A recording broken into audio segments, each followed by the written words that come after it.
विराजपुर के गांव में बबीता भाटिया कहकर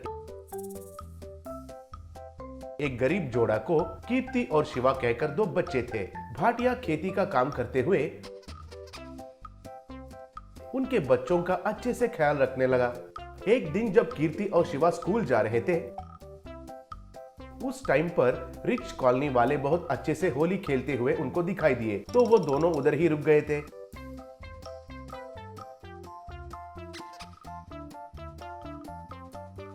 अब शिवा से कीर्ति, भैया वे लोग इतना अच्छे से होली खेल रहे हैं, फिर भी आज तो होली तो नहीं है ना, बोली। तब शिवा, बहन, बड़े बड़े नौकरी करने वाले और पैसे वाले होली के 3 दिन से पहले से ही त्योहार मनाते हैं, पता है? कहा। तब कीर्ति, ऐसा है क्या भैया?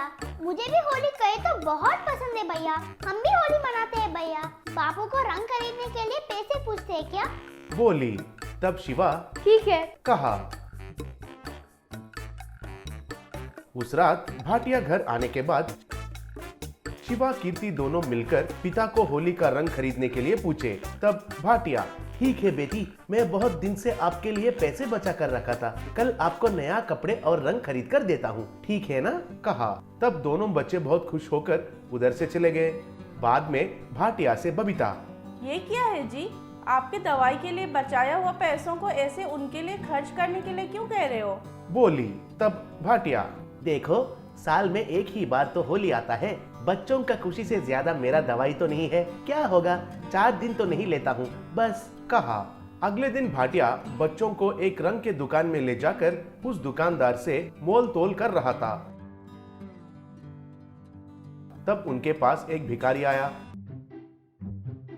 भिखारी भाटिया से, बाबू, मैं बहुत पढ़ाई किया था, लेकिन कुछ हालातों के वजह से मैं ऐसा भिखारी बन गया। मुझे खाना खाकर 1 हफ्ता हुआ है। मुझे थोड़े पैसों की मदद करेंगे तो 1 हफ्ते में आप जहाँ भी रहते हैं वहाँ आकर पैसे वापस कर दूंगा।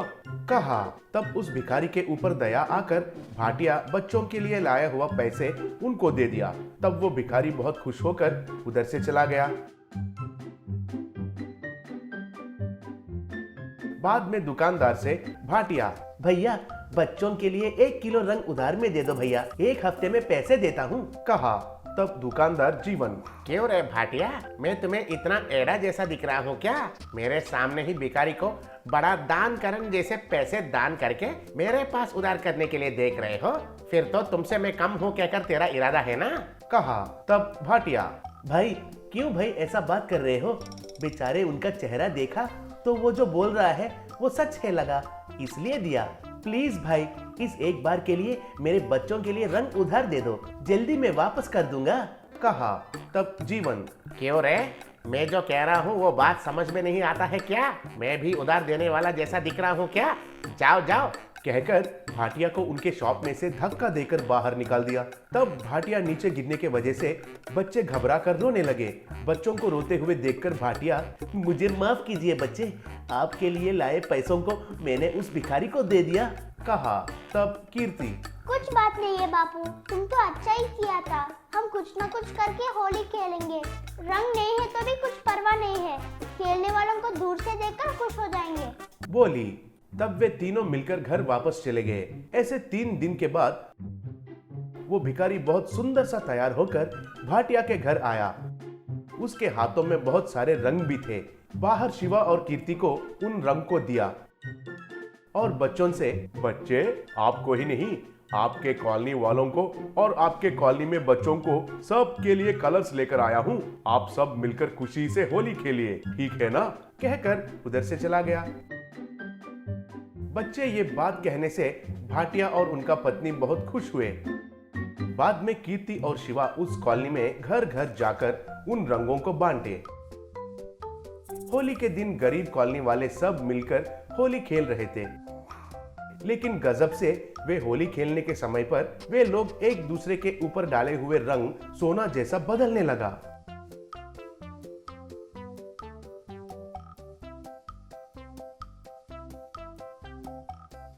वो देखकर सब लोग चौंक गए।